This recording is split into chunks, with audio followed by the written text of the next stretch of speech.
Bueno, buenas noches otra vez. Vamos a continuar con la siguiente clase. ¿Cuál es la clase que sigue? A ver, ayúdenme. La importancia ¿de qué? De la oración.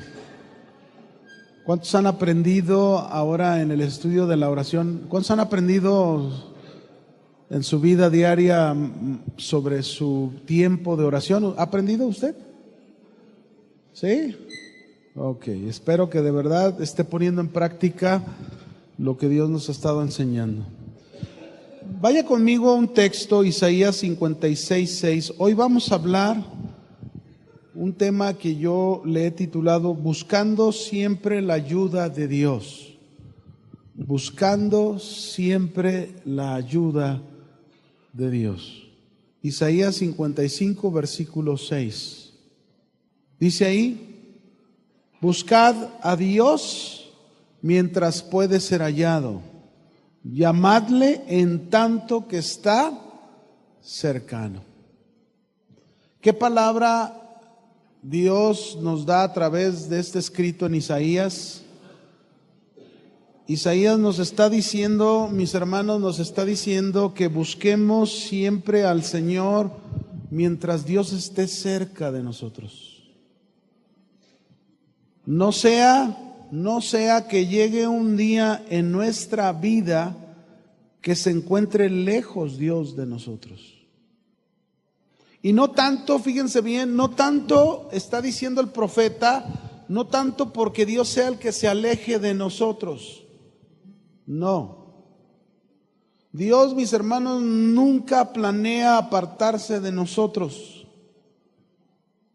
Es más, hasta el día de hoy Dios no ha abandonado a la humanidad. Dios sigue presente a través del mensaje del Evangelio, exhortando a los hombres que se arrepientan para que los hombres vuelvan su corazón a Dios y puedan estar cerca de Dios.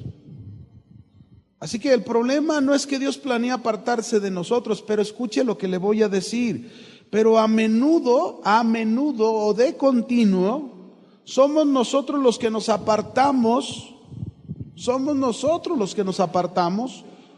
o construimos una barrera entre Dios y nosotros.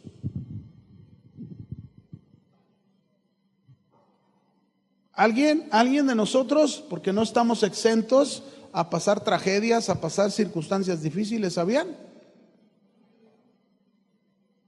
Y pudiéramos encontrarnos en una tragedia como Job, lo que vivió Job, y a lo mejor nosotros no responder como respondió Job, y podríamos a lo mejor en medio de esa situación construir una barrera enorme donde no queremos nada con Dios, porque quizás le echamos la culpa a Dios de cosas.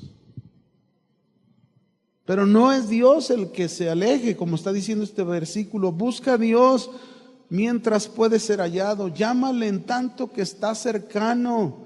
No sea que un día tu corazón te aleje de Dios. Somos nosotros los que podríamos alejarnos de Dios. Ahora bien, nuestro tema de hoy, yo lo quiero enfocar en algo, el que es buscar siempre la ayuda de Dios para poder sacar un beneficio. Vamos a basarnos a un pasaje de la Biblia que quiero que lo busque. Ahí ahí vamos a aprender. Es Segunda de Crónicas, capítulo 20, verso 1 al 19. Segunda de Crónicas, capítulo 20, verso 1 al 19. Ahí vamos a aprender sobre este buscar siempre la ayuda de Dios. Abra su Biblia en este pasaje y ahí vamos a aprender este otro tema de la importancia, de lo importante que es orar a Dios. ¿Ya lo tienen? ¿Ya lo tenemos?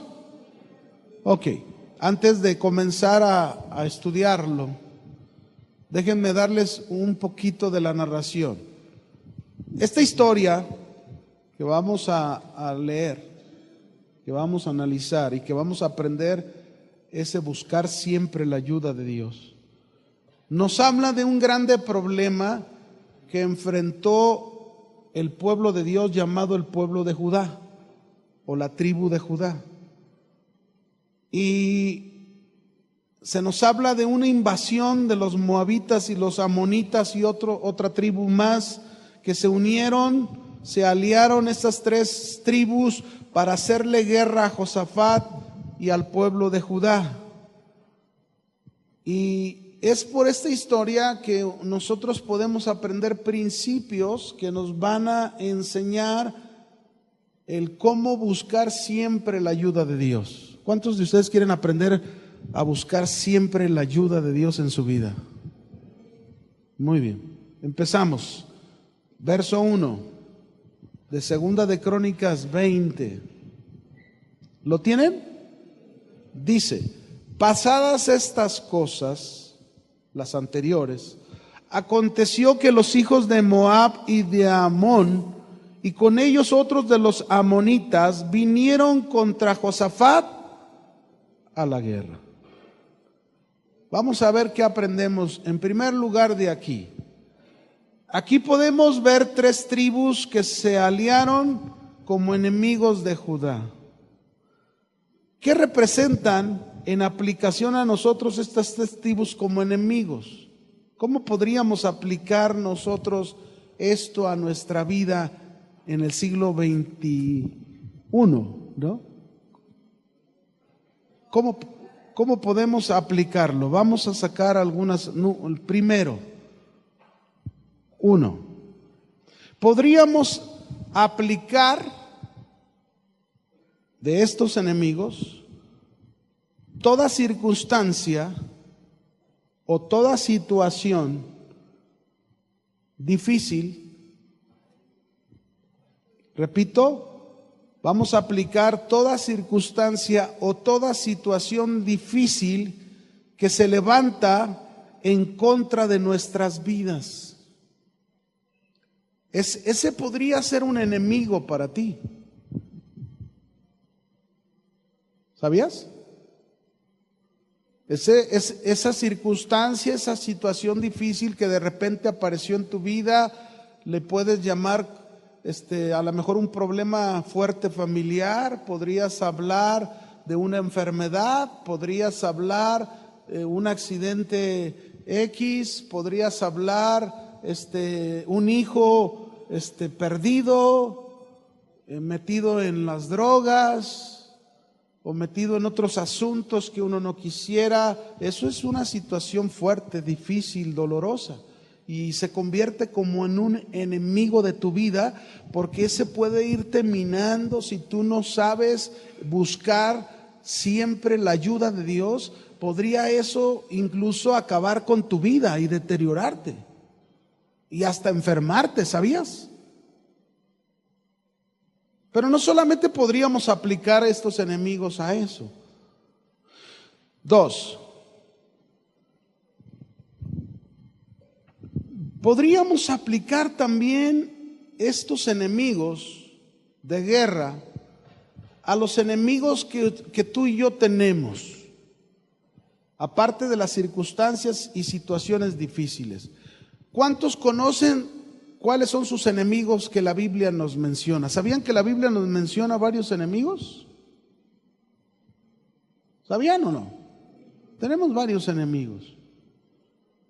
Uno de ellos, mis hermanos, se llama diablo, que ya se nos ha compartido el fin de semana por el pastor Chuy, pero es un enemigo. Él es nuestro enemigo. Dice en Primera de Pedro, nada más para ver cómo es un enemigo con el cual luchamos. Primera de Pedro, capítulo 5, versículo 8. Dice ahí: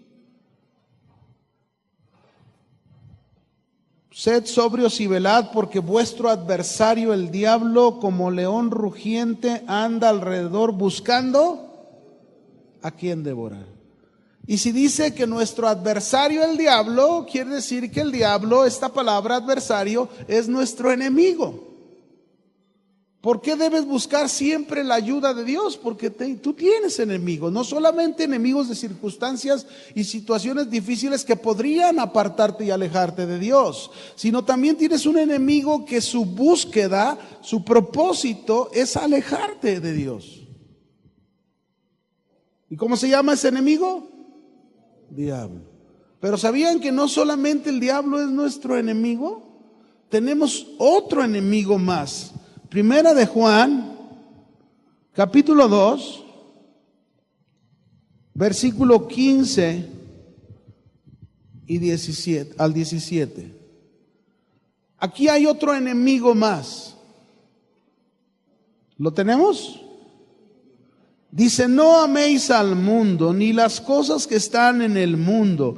Si alguno ama al mundo, el amor del Padre no está en él, porque todo lo que hay en el mundo, los deseos de la carne, los deseos de los ojos, la vanagloria de la vida, no provienen del Padre, sino del mundo. Y el mundo pasa y sus deseos, pero el que hace la voluntad de Dios permanece. ¿Cuál es nuestro segundo enemigo? El mundo. El mundo. Y cuando hablamos del mundo, que es nuestro enemigo, fíjense bien, estamos refiriéndonos a todo el sistema del mundo, sistema de pensar, sistema de actuar, sistema moral, porque no podemos nosotros salirnos del mundo. Aquí nos ha dejado Jesús, ¿verdad? Podemos usar algunas cosas del mundo. Por ejemplo, quizás tú en tu casa tienes un televisor, ¿o no? ¿Cuántos tienen televisión en su casa? No, yo soy como un buen cristiano. Ya la quebré, ya la tiré. ¿Está bien? Si eso es lo que tú crees que es lo mejor para tu vida, está bien, pero no quiere decir que eso te aparta del mundo, porque todavía vas a tener contacto con el mundo. La tele es un medio de contacto con el mundo, pero hay que saber sacar provecho del mundo, lo que puede ser benéfico para nosotros. Pero si tú te pones a tener un televisor donde vas a ver cosas que no debes de ver, el mundo te está ganando. Y tú necesitas ahí entender que necesitas buscar siempre la ayuda ¿de quién? De Dios. Ahora, estoy hablándote de una sola cosa, porque así como es la tele, son las computadoras, los celulares, ¿verdad? Imagínense, ¿verdad? La familia, vamos, hijos, vamos a ir a comer el domingo para que se preparen. Y ahí va la familia de 10 hijos y los papás, ¿verdad? Y llegan ahí al restaurante, piden una mesa de 12 personas, y desde el papá, la mamá hasta los hijos se sientan y todo el mundo, todos, cada uno en su celular. ¿Saben qué está haciendo el mundo? Les está ganando el mundo. El celular tiene funciones importantes y tenemos que aprender a usarlas, pero no podemos dejarnos gobernar por las máquinas. El que debe de gobernarnos se llama Cristo por el Espíritu Santo, por medio de su palabra. Amén. Yo tengo el hábito con mis hijos, siempre cuando salgo a comer, si vamos a salir, guarden su celular o dénmelo. Y cuando salgamos se lo regreso. No, si no, no vamos a disfrutar. Entonces, ¿qué caso tiene salir si no vamos a platicar? ¿No? Entonces, no podemos dejarnos, mis hermanos. ¿Cuántos enemigos llevamos? 3. Las circunstancias o las situaciones difíciles, que se convierte como un enemigo, el diablo, el mundo, pero hay un enemigo más que, mis hermanos, yo diría que es el peor de todos. El peor de todos tus enemigos. Porque de él depende muchísimo si le das entrada al mundo o le das entrada al diablo. O le das entrada a las circunstancias, a las situaciones difíciles de tu vida. ¿Y sabes cuál es tu tercer enemigo? Tu carne. Nuestra carne. Dice en Gálatas 5:17, Pablo ahí nos advirtió de ello. Gálatas capítulo 5, versículo 17. ¿Lo tenemos? ¿Lo tienen? Dice, porque el deseo de la carne es contra el espíritu y el del espíritu contra la carne. Y estos, ¿quién? La carne y el espíritu se oponen entre sí para que no hagáis lo que quisierais. ¿Qué significa este versículo? Este versículo nos está hablando claramente que tenemos un gran enemigo, usted y yo, y ese gran enemigo somos nosotros mismos, somos nuestra carne. Usted y yo tenemos nueva vida en Cristo, lo vimos en la clase anterior. Una vida eterna con un destino que ya lo recibimos en Cristo. Pero usted y yo todavía en la tierra tenemos una lucha constante todos los días, todos los días. Y si hay algo que te puede alejar de Dios, es tu carne. Y Jesús llegó a advertirnos cómo nuestra carne, mis hermanos, nos puede alejar de Dios. Ahora, déjame explicarte por qué relaciono mucho la carne como enemigo comparado con la historia de estos enemigos que vinieron a hacerle guerra a Josafat. ¿Quiénes eran los que vinieron a hacerle guerra a Josafat? ¿Se acuerda? ¿Cómo se llamaban? Moabitas y amonitas.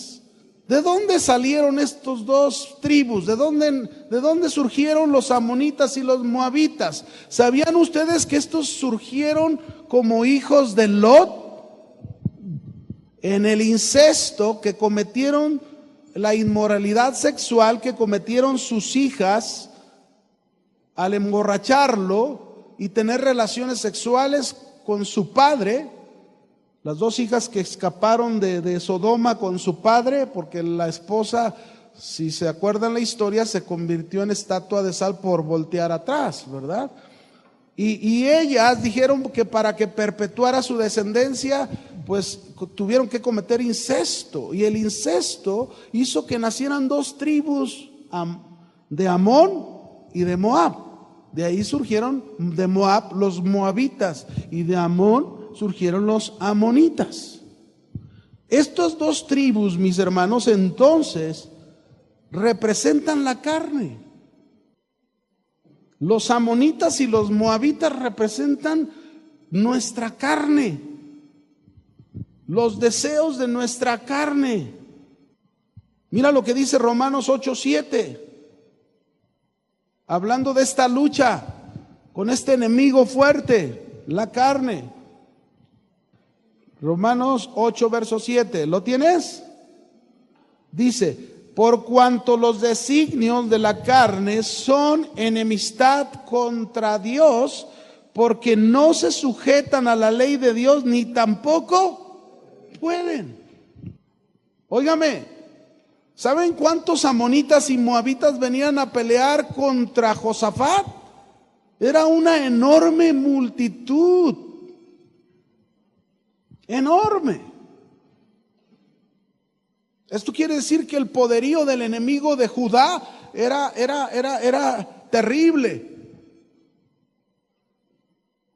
Y quiero decirte una cosa, muchas veces nosotros, mis hermanos, tenemos que entender que a veces nos enfrentamos contra una fuerza, un poder de la carne que nosotros debimos entender que esa carne de pecado murió en la cruz con Cristo, en nuestra naturaleza, pero la carne sigue vigente y esa carne la tenemos que someter, la tenemos que subyugar, la tenemos que tener en un lugar que le corresponde, pero la única manera de hacerlo es solamente buscando siempre la ayuda de Dios. No hay otra forma. En fin, analicemos este versículo, Romanos 8:7. Dice, por cuanto los designios. Esta palabra designios en su texto original significa los pensamientos. la mentalidad, los deseos. Fíjense bien, los pensamientos, la mentalidad, los deseos de la carne son enemistad. ¿Contra quién? ¿Qué hace un pensamiento de la carne? ¿Qué hace? Te aleja de Dios. ¿Qué hace tener una mentalidad de la carne? ¿Qué hace? Te aleja de Dios. ¿Qué hace darle lugar a los deseos de tu carne en tu vida? Te aleja de Dios. Porque son enemistad contra Dios. Por eso, así como Josafat venían a pelear contra él, nuestros enemigos vienen contra nosotros. Y la carne es uno de esos enemigos. Mire, la carne nunca va a estar a gusto. La carne tenía el dominio en el pasado, tenía el dominio de tu mente, el dominio de tus emociones, el dominio de tu voluntad. La carne tenía ese dominio en el pasado. Pero su poder fue subyugado a través de la nueva vida espiritual que Cristo te dio. Por eso en el versículo, si se fijan en el versículo 16, se nos da una clave para someter la carne, ¿no? En el verso 16, digo pues, andad en el Espíritu, ¿y qué? No satisfagáis los deseos de la carne. ¿Cómo vamos a someter todos esos pensamientos, esa mentalidad, esos deseos de la carne? ¿Cómo los vamos a someter? Caminando en la vida espiritual. ¿Y cómo vas a caminar en la vida espiritual si no buscas a Dios? ¿Cómo estás queriendo dejar esos deseos que te abordan, que no los puedes hacer a un lado de tu vida? Y a lo mejor decidiste el domingo cuando saliste del servicio, ya no voy a volver a incurrir en esto, y el lunes ya lo estás haciendo. De modo entonces, mis hermanos, que tú y yo debemos entender que nuestro peor enemigo es la carne, aunado a ello Satanás. La puerta de entrada para que Satanás pueda hacer de nuestra vida estragos es tu carne, es mi carne. Pero si esa carne se mantiene sometida en obediencia a Dios, el diablo no puede hacer nada. ¿Sabías eso? Pero también las circunstancias nos debilitan, hermano. Muy bien, vamos al versículo 2. Seguimos aprendiendo. Ya vimos el versículo 1, enemigos. Usted ya sabe que tiene enemigos, ¿verdad que sí? Enemigos que le pueden alejar de Dios. Ahí está ya, usted está en el entendido que tiene las circunstancias, las situaciones difíciles, tiene al diablo, tiene al mundo y uno muy fuerte que es su carne. No puede ignorar eso. Usted tiene que saber que usted tiene una lucha continua con su carne. Su carne quiere deleitarse, quiere hacer cosas y usted tiene que pelear, pero aquí están los principios, cómo es que usted va a pelear. Buscando siempre la ayuda ¿de quién? De Dios. Ok, verso 2, ¿lo tenemos? 2. Dice, y acudieron algunos y le dieron aviso a Josafat diciendo, contra ti viene una gran multitud del otro lado del mar y de Siria, y he aquí están en Hasezón Tamar, que es en Gadi. Yo no sé si a ti te gustan las malas noticias. ¿A cuándo le gustan las malas noticias? A lo mejor todo anda bien, todas las cosas están muy bien, todo viento en popa, Señor, ahí la llevamos, gracias Señor, ya le hemos echado ganas, pero luego de repente te llega una noticia como esta. ¿Qué noticia le trajeron a Josafat o no? ¿Qué mensaje le dijeron a Josafat? Una gran multitud del otro lado del mar y de Siria, aquí están en tal lugar y vienen contra ti. Nosotros aquí en este versículo podemos encontrar la función de algunos mensajeros que le anunciaron y le advirtieron al rey Josafat de estos fuertes enemigos que venían contra él. Ahora, aplicación para nosotros. ¿Cómo aplicamos esto a nuestra vida? Tú y yo no tenemos mensajeros que nos anuncien. Tú y yo no. Pero sí tenemos en nuestras manos, el gran mensaje del Evangelio, que nos anuncia y nos advierte, fíjate bien, nos anuncia y nos advierte de esa gran guerra que hay contra nuestros enemigos. Ya aprendimos cuáles son los enemigos hace un rato, ¿o no? Pues el Evangelio es el que nos lo anunció, el Evangelio es el que nos advirtió de eso. O como dice Efesios 6:12, que no lo leímos del diablo, dice Efesios 6:12, ¿no? Lo voy a leer, Efesios 6:12, dice: porque no tenemos lucha contra sangre y carne, sino contra principados, contra potestades, contra los gobernadores de las tinieblas de este siglo, contra huestes espirituales de maldad en las regiones celestes. Hay lucha, mis hermanos, espiritual. Aunque dice aquí que no tenemos lucha contra carne y sangre, hablándolo contra otro ser humano, es decir, me lo está diciendo para que yo no luche ni pelee en la carne con otro. Pero al final sí hay una lucha contra otra carne, pero la lucha se debe porque detrás de esa persona nosotros sabemos que está el diablo manipulando y dirigiendo la vida de esa persona que no conoce al Señor. Pero nosotros en eso necesitamos la ayuda de Dios. Yo he compartido, por ejemplo, cuando yo me convertí, recién convertido, yo era un estudiante de prepa. Yo estuve aquí en la prepa, recién inaugurada la prepa 5, por acá por Andrés de Urdaneta. Tenía, ¿qué será? Un semestre que la habían inaugurado y a mí me tocó entrar ya en el segundo semestre. Y tuve en el quinto semestre de prepa, que fue cuando conocí al Señor, tuve un maestro de filosofía.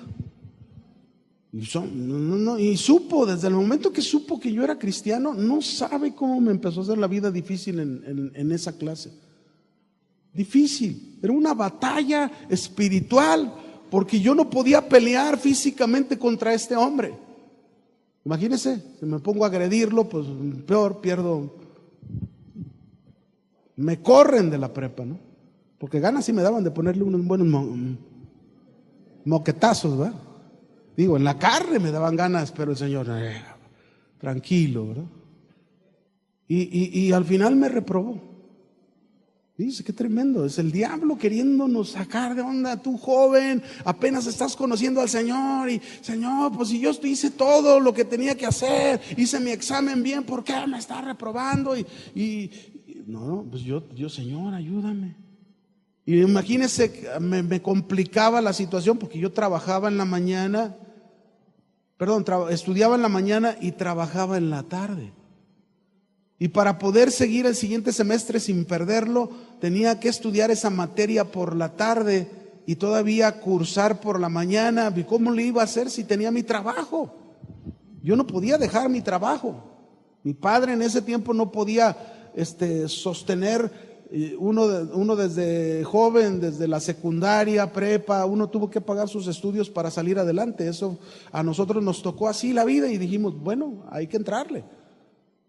Así que yo no podía dejar de trabajar, pero Dios me dio gracia, busqué a Dios, busqué al Señor, ayúdame Señor, ¿cómo resolver este problema? Porque si no, pues yo no puedo dejar de trabajar. Ahí es donde buscando siempre la ayuda ¿de quién?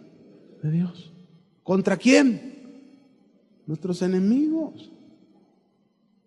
Y entonces yo estuve orando y cuando empezó el siguiente semestre, el primer día que fui a clase, Dios me dio una gracia, porque era una maestra, y Dios me dio una gracia con la maestra de tal manera que le platiqué el primer día de clase, le platiqué mi problema, le dije que era un cristiano, todo. Mire, me dijo, no te preocupes, preséntate solo el día del examen y adelante. Oiga, pero las asistentes, no te preocupes, no vas a tener ningún problema. Y así fue. Llegó el día del examen, presenté mi examen, pasé y no tuve ningún problema. ¿Quién me dio esa gracia? ¿Quién me dio esa victoria? ¿Quién? Dios. Pero esa es una lucha.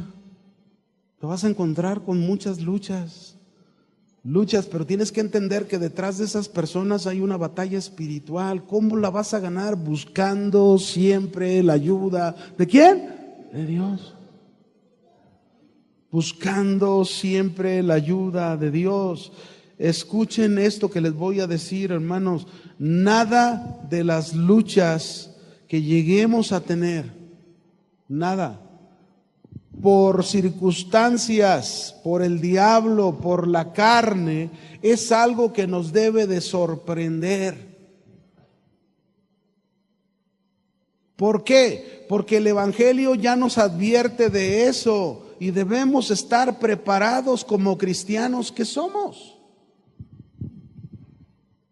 No podemos ignorar. Vas a estar en tu trabajo ay, híjole, ¿y por qué ahora el patrón se está poniendo, ahora que más me he entregado al Señor y se está poniendo grueso, se está poniendo difícil? No, hermanos, lo hemos vivido también, no crea que no. Yo me acuerdo, yo en una época de casado, yo he compartido este ejemplo. Me metí a trabajar vendiendo autos nuevos. Dios me empezó a bendecir. Fíjese, empezó a venir la bendición. Yo nunca creí que podía lograr lo que estaba logrando, pero era Dios ayudándome. Pero el gerente de ventas no le caía, pero ni en pintura, y más porque era un hombre perverso que se metía con todas las vendedoras. ¿Sabías que un hombre que camina en santidad ante un hombre perverso, el reflejo de Dios hace que la gente se sienta tan mal? De verdad. Este hombre no era imagínese, y un día yo tenía que estar siempre, Señor, ayúdame con este hombre. Qué difícil para poder vender con este hombre que me buscaba siempre la manera para tratar de que no lograra una venta. Y fíjense, yo en una ocasión hice un trato con una empresa donde se iban a vender cerca de 200 unidades. Pero para poder cerrarlo tenía que llevar al gerente de ventas. Señor, dame gracia, ayúdame. Estos son mis enemigos. Yo sé que detrás de ese hombre hay un ser espiritual manipulando sus mentes, pero Señor, tú nos has dado la victoria y tú dices que la fe es con la que nosotros hemos vencido en la cruz. Con la fe hemos vencido al mundo y con la fe vencemos a la carne. No dejes que mi carne me gane, ¿verdad? Bueno, lo llevé un día a la venta, la cerró la venta. No te preocupes, yo me hago cargo de todo, nomás que te llegue tu cheque. ¿Y qué cree que hizo? Ni siquiera un peso me dieron. Todo lo metió como casa y la comisión se la quedó él. Era un buen dinero. Era un buen incentivo. Y la verdad, vino la lucha de la carne. ¿Ves? Primero el diablo allá con aquel mono, ¿verdad? Y luego la carne acá luchando, ya ves, ¿qué caso tiene? Y que Dios y que tú. Y ahí estaba la carne luchando. No, es que no puede ser así. Y llegué con mi esposa y oye, es que ya voy a dejar este trabajo. Mi esposa se me quedaba viendo, qué rápido te vences. Ay, sí, si tú estuvieras ahí. No necesito estar ahí, pero estoy acá de este lado, soy tu ayuda idónea. Para eso estoy, para ayudarte. Te estás dejando vencer. Oye, pero es que mira, no importa, Dios te está bendiciendo. No dejes que te roben la bendición. Qué bendición por las esposas, ¿no? No los oigo, varones. Santo Padre. Esas son las luchas que enfrentamos, mis hermanos, y en las luchas tenemos que buscar siempre la ayuda de Dios. Porque nos pueden vencer las circunstancias, nos pueden ganar las circunstancias, nos pueden apartar de Dios las circunstancias. Pero ahí es donde tenemos que luchar. Si usted ya se dio por vencido de un familiar, de un pariente muy cercano de usted, no lo haga. Yo tuve un padre tan duro, porque ya no es. Ahorita es un pan Bimbo. Así le digo, ¿qué onda mi pan Bimbo? Véngase para acá. Y lo abrazo. Pero antes que se dejaba abrazar, vaya, ni que fuera mujer, ¿por qué me abraces? Así era, ¿eh? Era. Porque ahorita se hizo un pan Bimbo, hasta le jalo los cachetes. Pero él era, no te imaginas.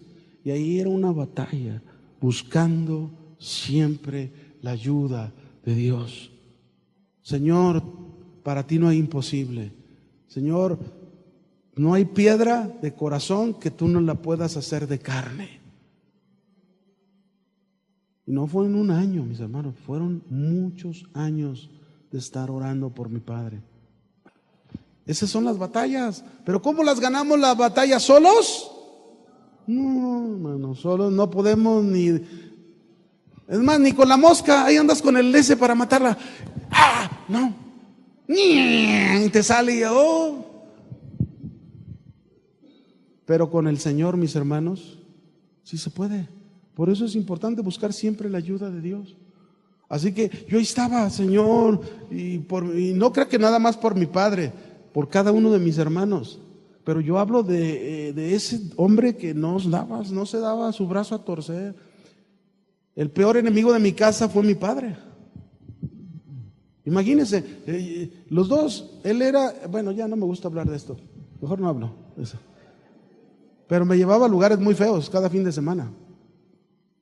Y cuando conocí al Señor, yo le dije a mi padre, no vuelvo a poner un pie en esos lugares. Ya te lavaron el cerebro los aleluyas estos. Pues qué bueno que me lo lavaron porque estaba muy sucio. ¿No te das cuenta? Abre tus ojos, estaba muy sucio. ¿A poco donde me llevaba a hacer, lavan la ropa así, te la dejan bien limpia? No, hombre, te ensucian más. Que no sé qué, y así. Bueno, llegó el momento, mis hermanos, después de varios años de estar luchando con la ayuda de Dios. No hay otra forma. Tú no vas a ganar batallas solo. Tú no puedes ganar las batallas sin Dios. Es Dios el que gana la batalla. Amén. Y llegó su momento en lo que menos me imaginé. Mi mamá perdió, fíjese, tuvo que perder su vista mi mamá. Primero le pasó eso a mi mamá. Se quedó cieguita por un problema de glaucoma que tuvo, pero ella ya conocía al Señor. Y entonces ella le decía a mi papá, le decía, ¿y ahora quién me va a leer la Biblia si ya no veo? Y pues nosotros ya éramos casados, ya no estábamos en la casa, ¿verdad? Ya nada más vivían los dos viejitos, la mamá y el papá. Y entonces mi papá le dijo, pues yo te la leo. Y fíjense, de leerle la Biblia día con día, sacas que le da duro el Señor. Lo tumbó de su caballo. La piedra dura se volvió pan Bimbo. De veras, yo no me canso de reírme porque yo conocí a mi papá. Imagínense, a los 7 años, yo 6 años, 7 años, era un testigo de botaba por allá como golpeaba a mi mamá, de tan borracho que llegaba. Y era un buen hombre, pero sin embargo el alcohol lo volvía una bestia. Un día, alcoholizado, él a un compañero con una navaja, peleando los dos, pues él defendiéndose, pero lo navajeó y lo tuvieron que meter a la cárcel 2-3 días. Pero ese hombre cambió. Ese hombre dejó de ser lo que era. Pero se tiene que pelear la batalla espiritual. Muchos de ustedes se vencen. Muchos de ustedes tienen gente así y se dan por vencidos. Pero no se les olvide, necesitamos siempre la ayuda. ¿De quién? De Dios. Busca a Dios mientras puede ser hallado. Llámalo en tanto que está cercano, lo tienes en tu corazón. El Espíritu Santo está dentro de ti. Tú puedes clamar, tú puedes buscar a Dios y decirle, Señor, ayúdame, yo te necesito. ¿Por qué pero muchos de nosotros, mis hermanos, clamamos a Dios y vemos las circunstancias y estamos dudando. Es que Dios no me contesta ya.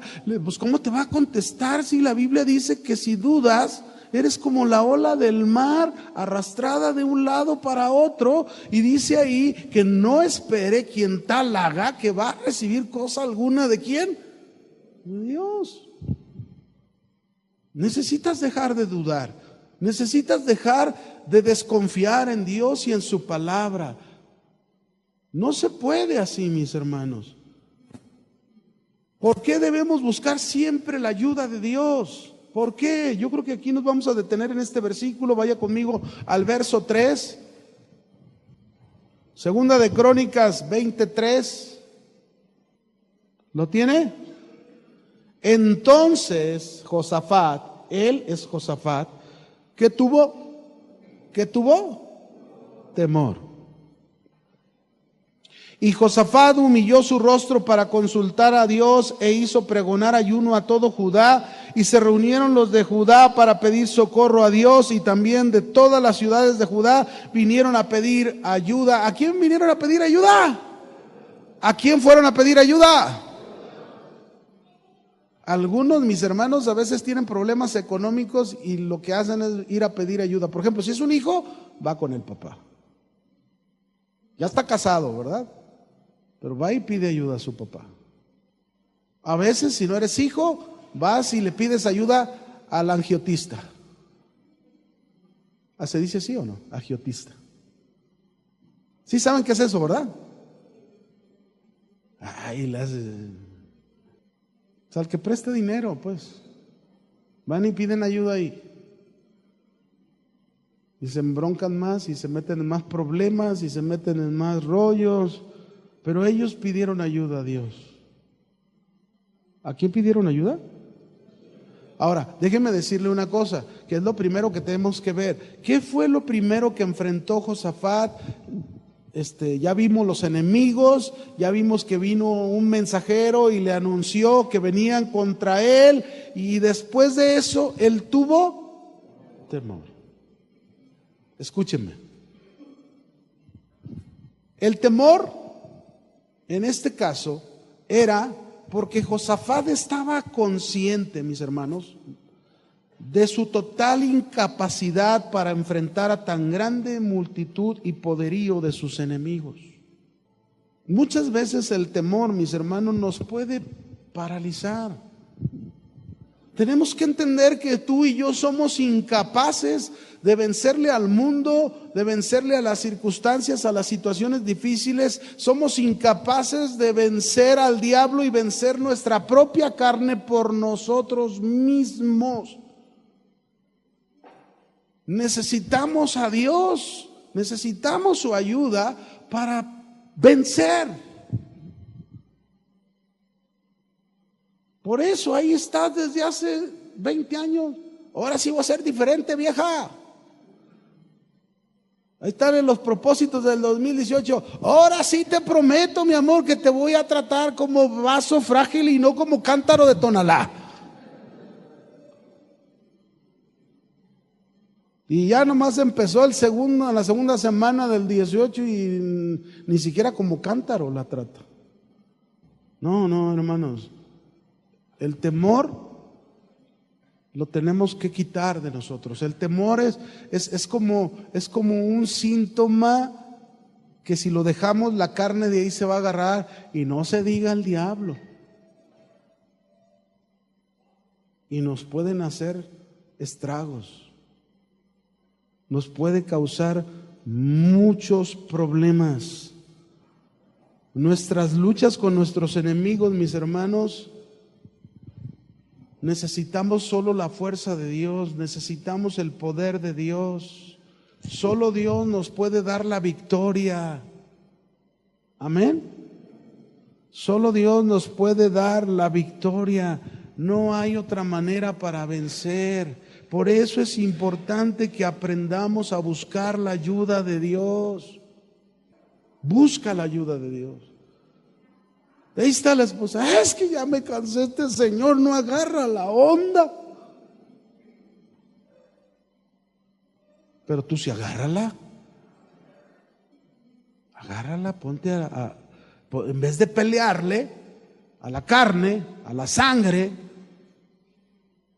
Ponte a pelear la lucha espiritual, pero no en tus fuerzas, sino con el poder de Dios. Busca la ayuda de Dios. Amén. Eso es lo que tenemos que aprender a hacer, hermanos, pero lo queremos fácil, no queremos que las rodillas se nos ensucien. No queremos que nos duelan las rodillas, porque sí duelen. Si tú te doblas las rodillas y buscas a Dios, sí duelen y duelen mucho. Pero es un ministerio que trae bendición. Amén. Eso es lo que tenemos que hacer. Aquí nos vamos a quedar, hermano, porque el tiempo se nos fue. La próxima terminamos de ver esto. Amén. Buscando siempre la ayuda de Dios. Cuídese. Que Dios le bendiga. Y no deje de orar.